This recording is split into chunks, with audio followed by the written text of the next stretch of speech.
Buenos días, estimados amigos, estimadas amigas. En América Latina eran los militares los que daban un golpe de Estado, conformaban una dictadura, expulsaban al presidente de la República de su mando, lo exilaban o lo apresaban, derogaban la Constitución y asumían todos los poderes del Estado. Ese era el modelo de dictadura que en los foros políticos y académicos del continente se discutía, se comentaba y se censuraba. La novedad del siglo XXI es que los golpes de Estado ya no lo dan los militares. No se movilizan los ejércitos, no se usan los tanques, tampoco las armas. Son políticos civiles que han sido elegidos por el pueblo y que han hecho promesas de fe democrática, los que, mediante un sistema de mini golpes de Estado, van conformando regímenes que nada tienen que ver con el Estado de Derecho y con las instituciones democráticas. Comienzan con el desconocimiento del orden constitucional bajo el que fueron elegidos, al que echan abajo mediante un golpe de Estado, sin las armas y sin la fuerza,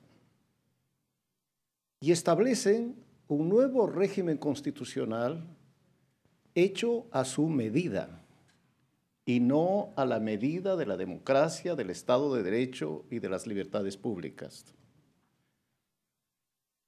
Y una vez que han conseguido que ese régimen se convierta en aquel que le servirá de base para el ejercicio de su autoridad, inicia un paulatino, sistemático proceso de acumulación de poder.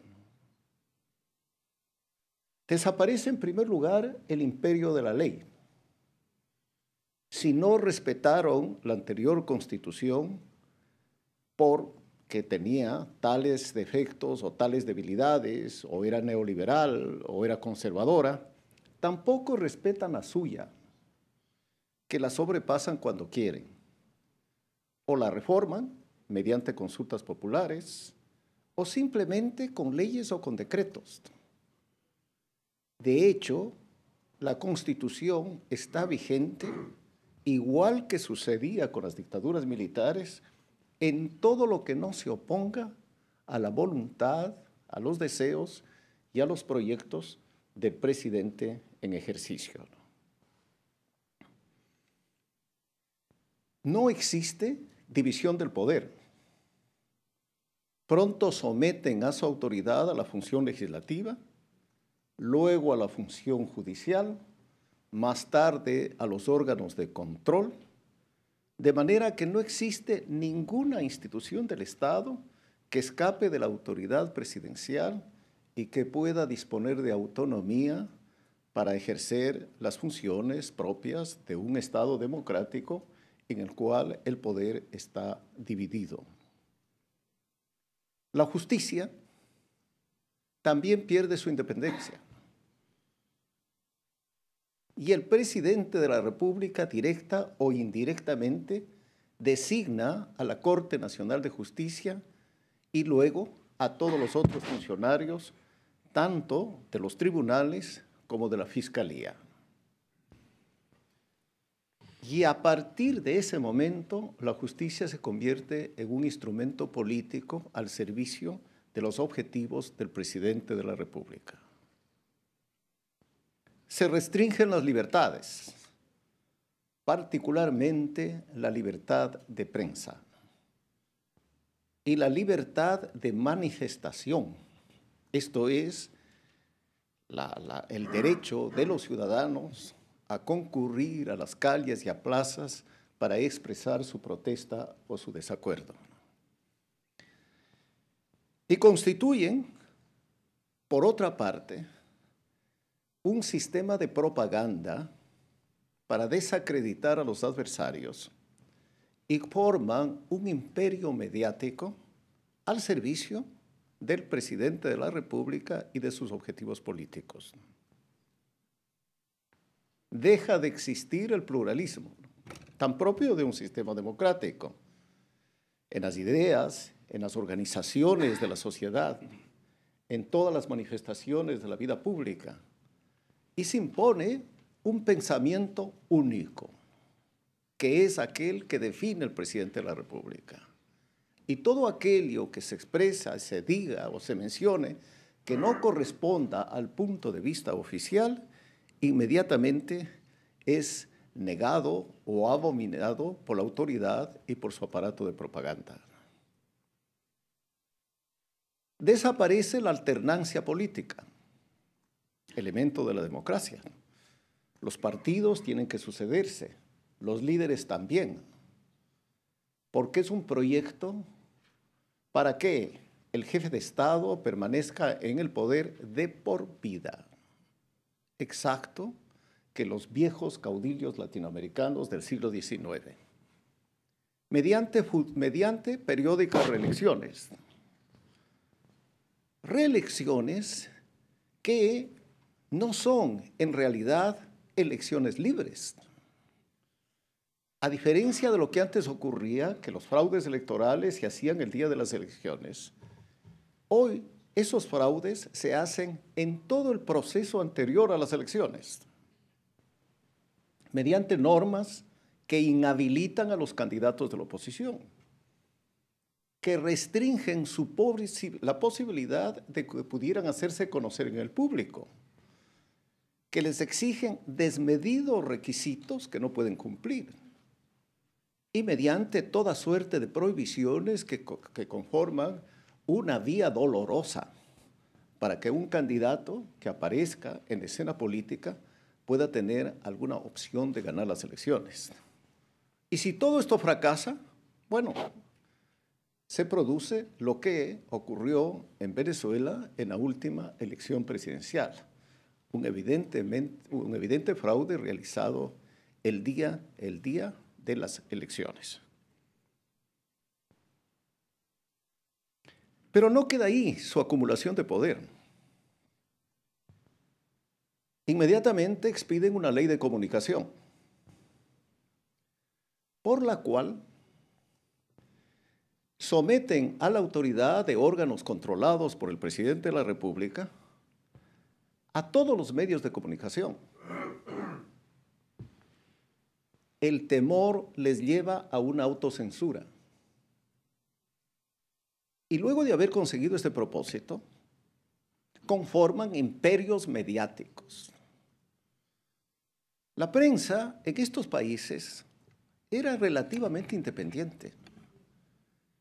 No es que todos los medios de comunicación estaban al servicio de intereses económicos. Y aún en el caso de que así hubiera sido, es el derecho de un medio de comunicación.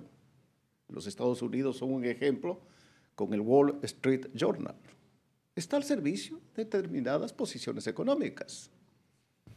Pero no era el caso de estos países de América Latina donde hoy rigen gobiernos dictatoriales. Hoy sí, los medios de comunicación del gobierno están al servicio del régimen. No son medios de comunicación públicos, son medios de comunicación gobiernistas para elogiar, cultivar la personalidad del jefe de Estado y denigrar la de sus adversarios. Y luego de que a través de este mecanismo van conformando ideológica y políticamente una sociedad adicta, emprenden contra la sociedad civil para eliminarla, para prohibir que pueda opinar sobre las políticas públicas,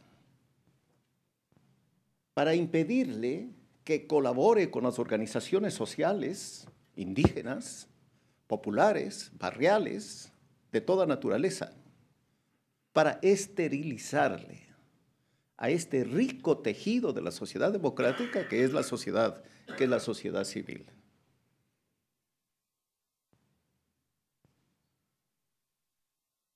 Todo lo cual termina como siempre terminan las dictaduras,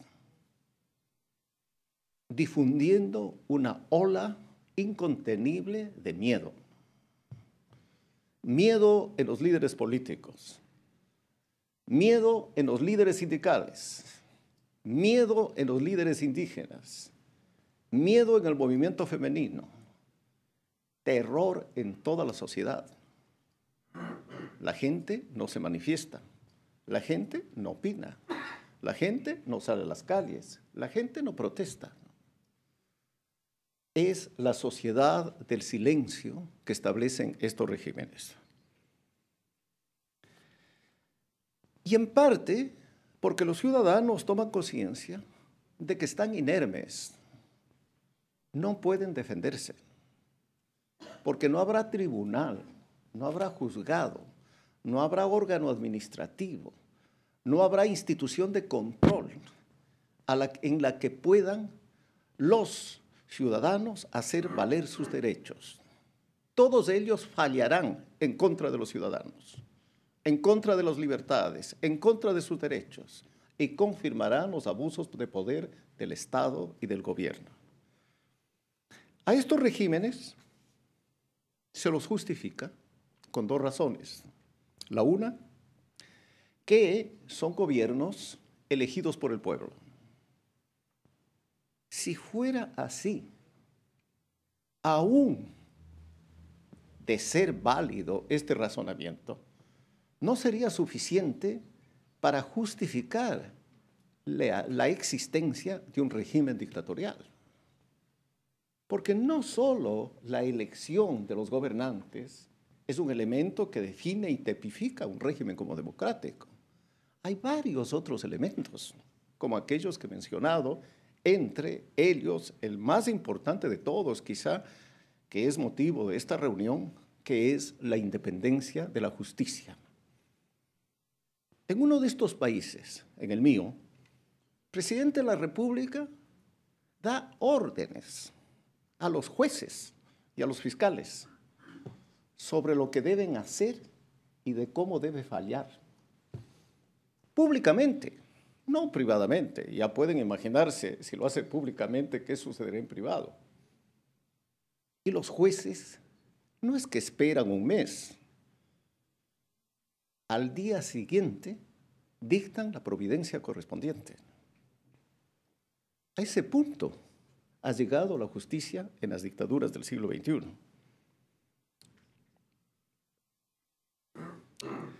Estas dictaduras no eliminan físicamente a los adversarios como hacían las dictaduras militares. Los desaparecidos, los asesinatos, la prisión. No, son mucho más sofisticadas. Los eliminan moralmente, mediante campañas de descrédito. Y los afectados no pueden defenderse. Si alguno consigue una entrevista de televisión o radio de prensa, ella desaparece en sus efectos frente a una campaña generalizada de los medios de comunicación del Estado y del aparato de propaganda, que ese sí llega a todos los habitantes de un país. Mientras que el afectado apenas puede ser escuchado, oído y considerado por una docena de personas, bueno, exagero, ¿no?, por centenares de miles en el mejor de los casos. Para eso cuentan con la justicia, cuentan con la dirección de impuestos, cuentan con la superintendencia de compañías, la superintendencia de telecomunicaciones, la superintendencia de mercado y todo ese enjambre de superintendencias que han creado para perseguir a los ciudadanos y privarlos de sus libertades, ¿no?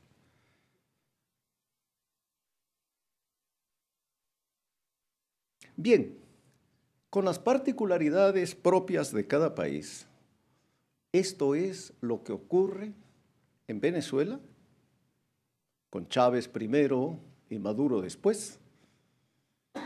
En Bolivia, con Morales. En Ecuador, con Correa. Y en Nicaragua, con Ortega.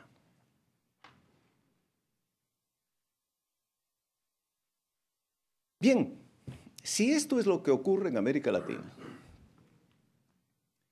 y si el continente tiene una Carta Democrática Interamericana, aprobada por todos los gobiernos y convertida en un convenio internacional que están obligados a respetar, ¿cómo se explica que un solo país se refiera a esta carta y solicite a estos gobiernos que la cumplan? ¿Por qué tiene que ser esta responsabilidad de un solo país del continente, quizá dos? ¿Y por qué guardan silencio los otros y particularmente los gobiernos de los otros países latinoamericanos? Bien, el único país, el único Congreso, la única sociedad civil, la única prensa, aunque aquí hay algún matiz, que en el continente condena estos hechos es este país, los Estados Unidos de Norteamérica. Son los legisladores de este país, es la sociedad civil de este país. Tarea, actividad, responsabilidad democrática que no cumplen los otros países del continente, violando la Carta Democrática Interamericana signada por todos ellos. Este modelo no es un modelo nuevo, no es invento de los presidentes que yo he mencionado. Es exactamente el modelo que aplicó Fujimori a fines del siglo pasado. Es el modelo fascista que se aplicó en España, en Alemania y en Italia. Es el modelo seguido por las dictaduras árabes. Es un modelo entonces que ya existió antes y que ha sido domiciliado en el continente por estos líderes políticos que acabo de mencionar. Bien, yo no tengo más que alabar, no solo a los que en los Estados Unidos de Norteamérica luchan por la libertad en América Latina, lucha que deberíamos hacer los latinoamericanos en nuestro continente, representados por los gobiernos democráticos, que son la mayoría de los gobiernos de América Latina. Pero también no puedo dejar de alabar lo que ha hecho y sigue haciendo el Inter-American International Institute for Democracy. Sin ellos, sin su interés, sin su compromiso con la libertad y con la democracia, no habría sido posible que se traduzca al inglés este último librito mío titulado Dictaduras del siglo XXI. Pero no solo quisiera agradecer al Instituto, sino a todas las organizaciones de derechos humanos, a todos los foros por la libertad que existen en este país, y a los legisladores estadounidenses, acabamos de escuchar a una de ellas, que no pierden ocasión de estrechar la mano a quienes en el continente luchamos por la democracia y por la libertad. Muchas gracias.